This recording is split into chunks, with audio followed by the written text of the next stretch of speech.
Amados irmãos e caríssimos amigos visitantes, daqui ou mesmo em casa pela internet, graça e paz da parte de Deus, nosso Pai, e de Jesus Cristo, a esperança nossa.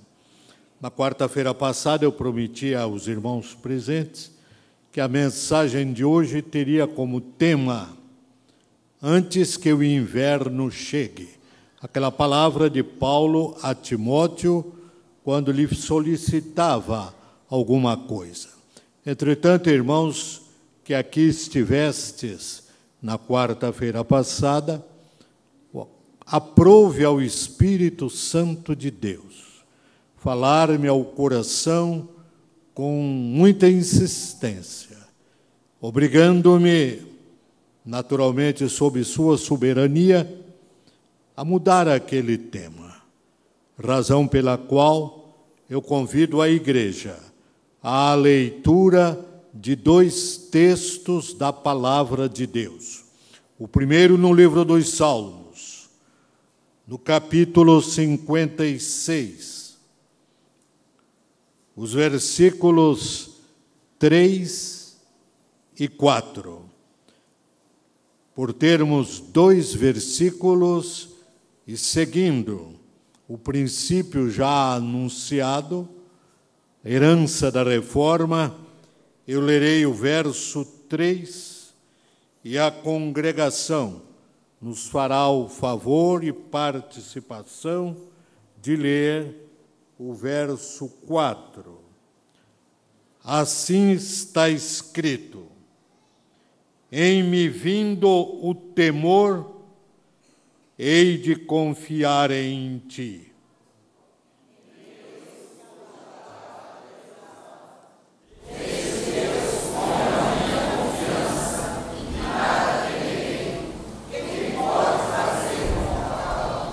O segundo texto para a nossa meditação também está no livro do profeta Isaías, no capítulo 12. Isaías, capítulo 12, apenas o verso 2, que nos diz assim: eis que Deus é a minha salvação. Confiarei e não temerei, porque o Senhor Deus é a minha força e o meu cântico. Ele se tornou a minha salvação. Que o Santo Espírito de Deus, meus irmãos, que dos céus inspirou esta palavra, a aplique com poder e grande graça ao nosso coração. O futuro sem temor. A Casa Publicadora Brasileira tem um livro, dentre outros publicados, com esse título: Enfrentando o Futuro Sem Temor.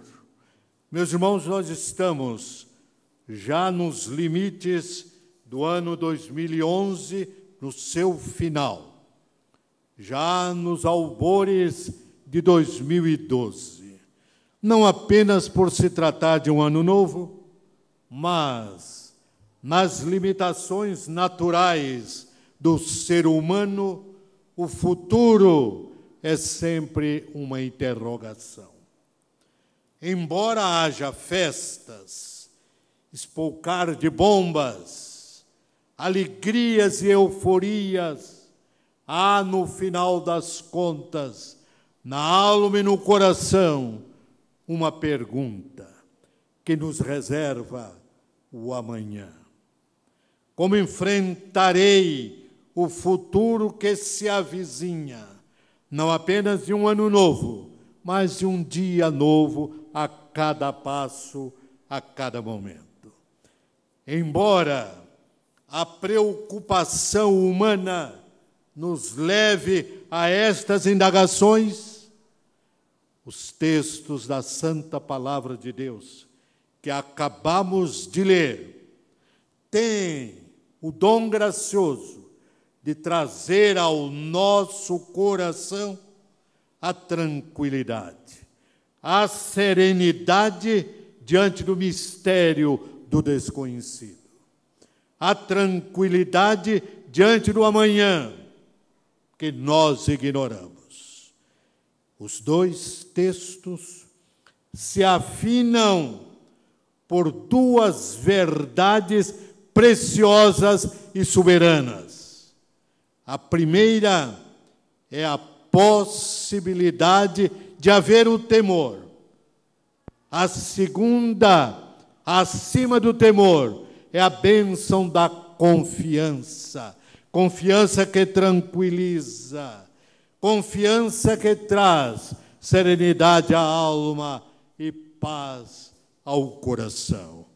Em ambos os textos, tanto Davi, o rei poeta, como Isaías, o profeta messiânico, chama a nossa atenção para este fato.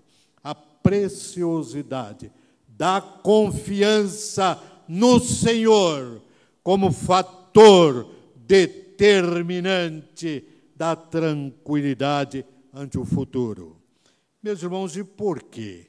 Estes dois homens, instrumentos do Espírito Santo, lega-nos ao longo dos tempos estas verdades consoladoras. Porque confiar no Senhor é garantia de tranquilidade. Porque confiar em Deus é segurança ante o futuro desconhecido. Por algumas razões muito claras. Primeiro, meus irmãos, porque Deus conhece o futuro. Deus conhece o nosso amanhã. E no Deus em quem nós confiamos, como disse o salmista, neste Deus, cuja palavra eu exalto, neste Deus ponho a minha confiança. E este mesmo salmista escreve, ressaltando de modo extraordinário, precioso, a onisciência de Deus. A palavra onisciência, como bem sabeis, quer dizer ciência de tudo, conhecimento total, pleno, absoluto. Deus é onisciente. A onisciência é um dos atributos intransferíveis de Deus. Alguns dos seus atributos, por sua graça e misericórdia, ele transmitiu ao homem. Mas onisciência, onipotência, onipresença são atributos, qualidades intransferíveis de Deus. E nesta onisciência, Ele conhece o nosso amanhã. E conscientes disso, descansamos nele, na certeza de que o amanhã, o futuro que nos é mistério, para Ele é realidade conhecida, presente, porque Ele não se deixa apanhar de surpresa por nenhuma circunstância da nossa vida e da vida da história humana. Num trem de passageiros, viajava um menino de mais ou menos uns 8 anos de idade e estava no vagão restaurante, assentado à mesa, quando algumas pessoas ao seu lado começaram a conversar com ele. E um cidadão perguntou: "Você está indo para onde, meu filho?" Ele disse a cidade para onde estava indo. O cavalheiro continuou a falar-lhe e perguntou-lhe: "Você sabe qual é a próxima cidade onde esse trem vai parar?" E o garoto disse: "Não sei, não, senhor." "Você sabe quais são outras cidades pelas quais nós vamos passar?" O garoto disse, não sei, não, senhor. E outras perguntas, não sei, não, senhor. Outras perguntas, não sei, não, senhor. E o cavaleiro disse, mas como é que você está viajando sem saber de quase nada? E o garoto sabiamente respondeu, senhor, o maquinista desse trem é o meu pai. E ele sabe. Eu não sei, mas ele sabe. E ele é o meu pai. Meus queridos irmãos, o maquinista do nosso trem sabe.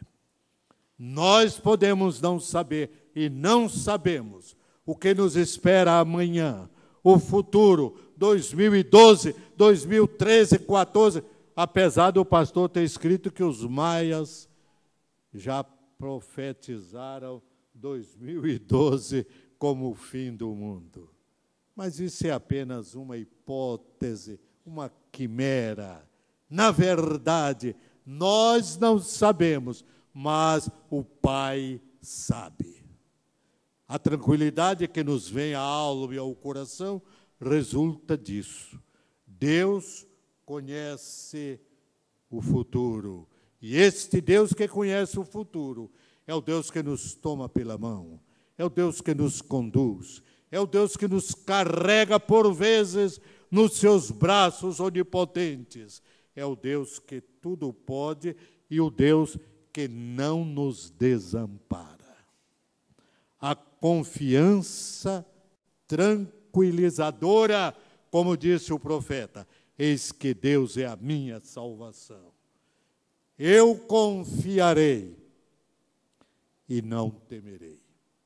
Esta confiança que tranquiliza resulta do fato auspicioso, já se sabe, de que o Deus da nossa fé não nos desampara, não nos deixa sozinhos.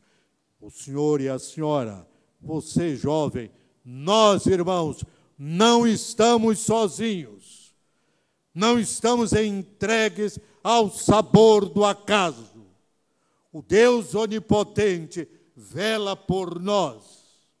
O Deus Todo-Poderoso não abre mão de nos socorrer, de nos ajudar, de nos valer na hora mais trepidante e amarga da nossa vida. Ele não nos desampara. E essa verdade não está sendo inventada por mim absolutamente, longe de mim. Muito antes de eu pensar isso, já o profeta Isaías nos ensina, na inspiração do Espírito Santo, no capítulo 41 e verso 10 da sua profecia.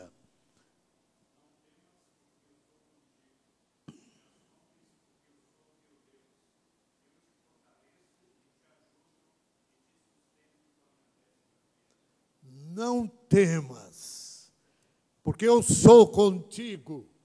Observe, irmãos, que o Deus que conhece o amanhã é o Deus que nos ampara, é o Deus solidário, é o Deus que está ao nosso lado.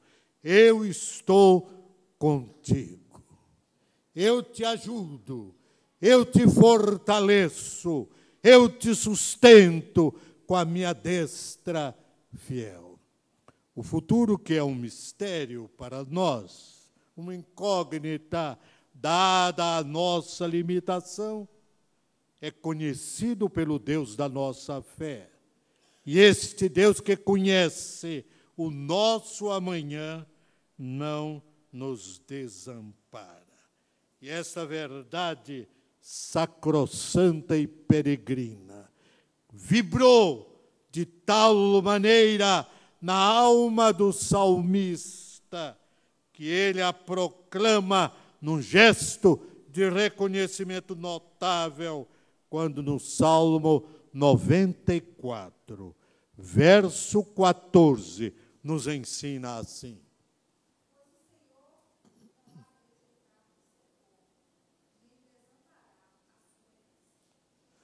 O Senhor não há de rejeitar o seu povo, nem desamparar a sua herança. E você é povo de Deus, você é herança de Deus. Ele não vai desampará-lo, ele não vai desampará-la, porque há um compromisso dele para conosco. Não temas, porque eu sou contigo. E esse Deus solidário não desampara o seu povo, nem abandona a sua herança. E é por essa razão que nós podemos aguardar o futuro sem temor, porque o Deus da nossa fé nos é solidário, não nos desampara, não nos abandona. O reverendo Belmiro César foi o pioneiro do presbiterianismo no Maranhão. Do casamento daquele bravo e dedicado servo de Deus com aquela alemã consagrada, nasceram, dentre outros filhos, um chamado Paulo Lenz César. Esse jovem, desde cedo, resolveu ser cirurgião dentista. Mas em São Luís, em outras capitais do Nordeste, não havia faculdade de odontologia. Esta única do Nordeste estava em Salvador, na Faculdade de Medicina da Bahia.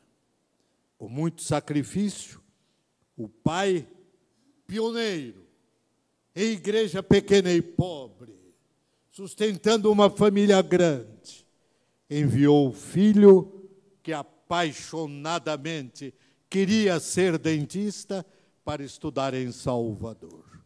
Mas a despesa era grande. Tinha de manter o menino, tinha de custear as suas despesas. E quando foi chegando para o final do curso, o reverendo Belmiro César, com muito pesar, escreveu ao filho no final do penúltimo ano. Ele disse: meu filho, não tenho mais condições de sustentá-lo aí na Bahia no ano que vem. E seria o último ano do acadêmico Paulo Lenz César. O rapaz estremeceu nas bases, chorou, mas sabia, se o pai dizia aquelas coisas tão duras para o seu coração, é porque, na verdade, não havia como, não havia condições de tanto sacrifício ainda se repetir. O Paulo foi ao diretor da faculdade, explicou a sua situação. E lhe perguntou: diretor, o senhor tem possibilidade de me conceder uma bolsa para eu concluir no próximo ano o meu curso?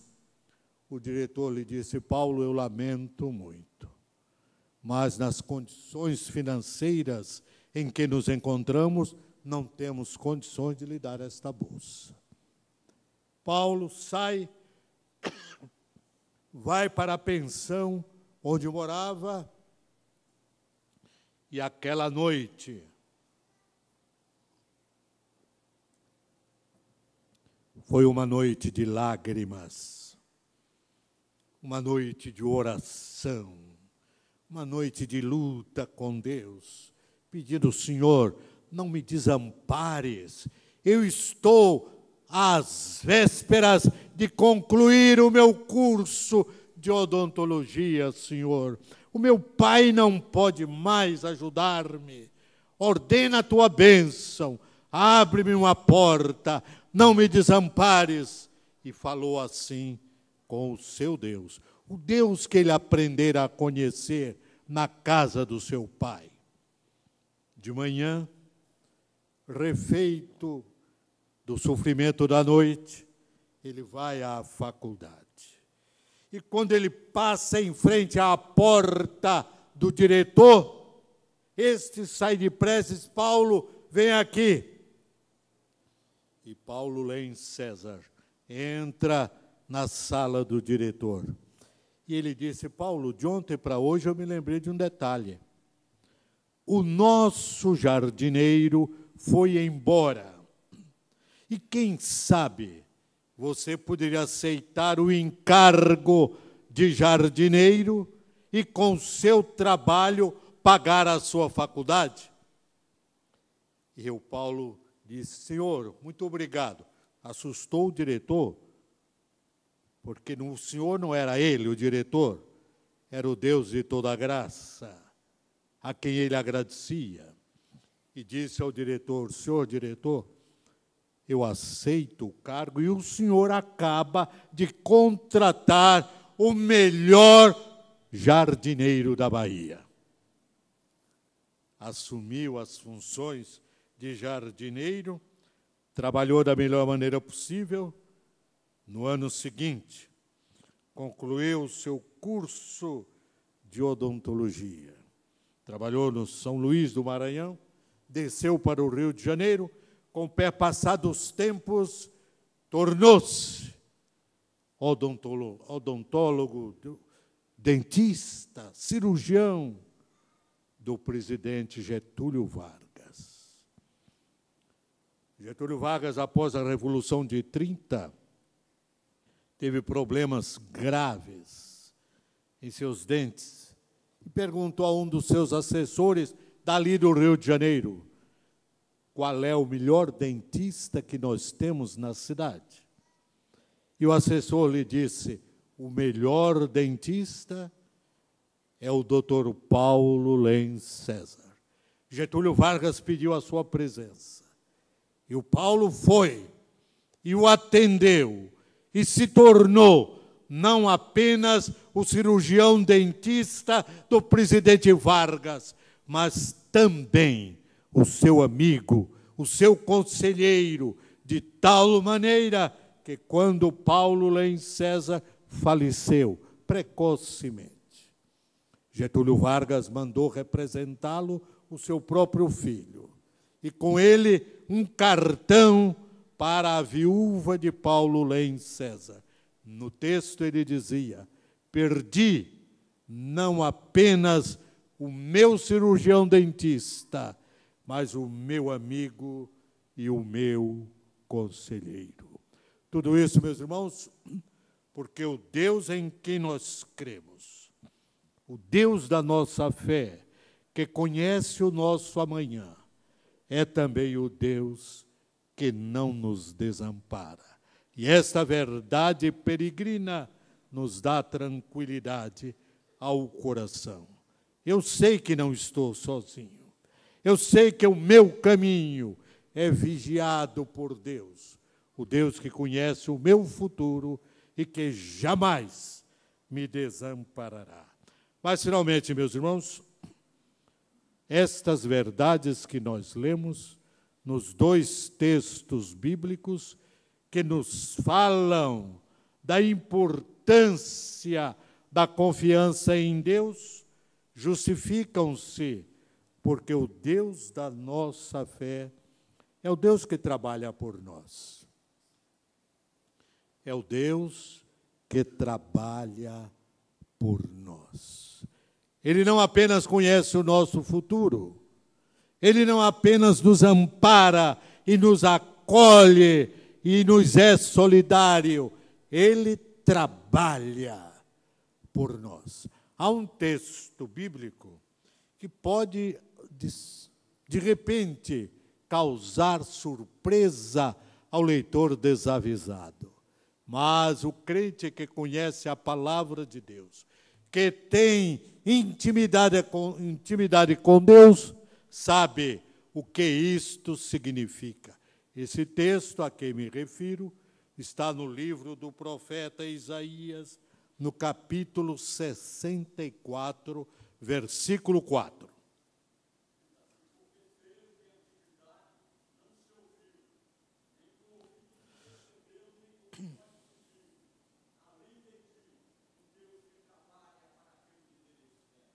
O Deus que trabalha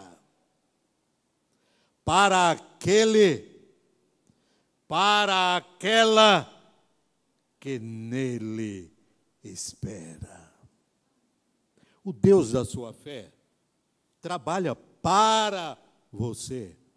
Ele não é seu empregado, é claro, mas é o Deus que ama. Ele o ama, ele a ama, e por isso trabalha para você. Trabalha criando possibilidades admiráveis diante dos problemas da sua vida, das necessidades da sua vida. Ele trabalha criando possibilidades de amparo e de socorro. Quando em maio, aqui em Salvador, no Hospital da Bahia, após uma cirurgia que quase me vitimou, quase encerrou a minha vida, visto que a cirurgia foi feita na segunda-feira, e por agravantes vários, teve de se repetir na terça-feira, retornando eu à sala de cirurgia na terça-feira, já com quase todos os sinais vitais a zero, a ponto de a dona Aldira perder a esperança e ligar para todos os filhos, achando ela que o marido chegava ao fim da vida, e os 3 filhos vieram. E depois que os vi ao meu redor, eu imaginei comigo, somente, eles vieram para sepultar o pai, certamente. Mas ainda não foi desta vez, disse eu comigo mesmo. Deus cria possibilidades. Que possibilidades são estas?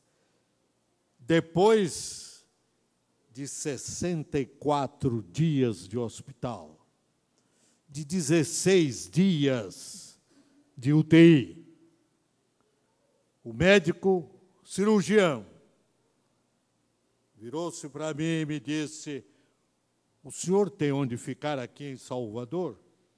Eu perguntei: por quê, doutor? Ele disse: porque eu vou lhe dar alta, mas quero acompanhá-lo por mais um mês. O senhor precisa ficar aqui. O senhor pretende voltar para Jequié? Eu disse: bom, seria o meu dever, não é, voltar para lá. Ele disse: desaconselho a sua volta para Jequié. O clima lhe é hostil, sua saúde não vai resistir, é preferível que o senhor fique aqui em Salvador. Mas, ao menos um mês eu preciso do senhor aqui para acompanhamento. Eu disse: eu tenho onde ficar, doutor. Mas eu mesmo não sabia onde é que ia ficar. Mas disse que tinha, porque eu sabia que o meu Deus trabalha por mim. Eu sabia disso. Alguém pode dizer: mas o senhor tem tantos amigos em Salvador, tantos irmãos queridos na igreja da Bahia, e não sabia? Não, não havia falado com ninguém, e ninguém me falara quanto a essa possibilidade. Mas alguém soube que o médico, o doutor André Cambra, exigia minha presença por mais um mês. E logo depois fomos informados, sem que pedíssemos, sem que qualquer palavra lhe fosse dada, que a nossa querida irmãzinha, Marilene Simas Martins Góes, fechara o aluguel de um apartamento pequeno, lá na Rua Princesa Isabel, na Barra. Fecharam o contrato, pegaram a chave e nos passava as mãos. Providência do Deus que trabalha para aquele que nele espera. E foram 3 meses que Marilene pagou de aluguel daquele apartamento. Mas depois, Deus confirmou a palavra do médico e me disse: você vai ficar mesmo aqui. E aí? Aí Deus trabalhou. Coração de algumas senhoras aqui, o coração do conselho da igreja. E de repente, fomos surpreendidos pela bênção do empréstimo vitalício, não é, pastor? Porque eu não creio que vocês vão me botar para fora dali. O empréstimo vitalício da casa pastoral no térreo. É o Deus que trabalha para aquele que nele espera, criando possibilidades admiráveis, inesperadas, mas agindo de modo incontestável, agindo sem impedimentos. E ele diz isso em Isaías 43, verso 13.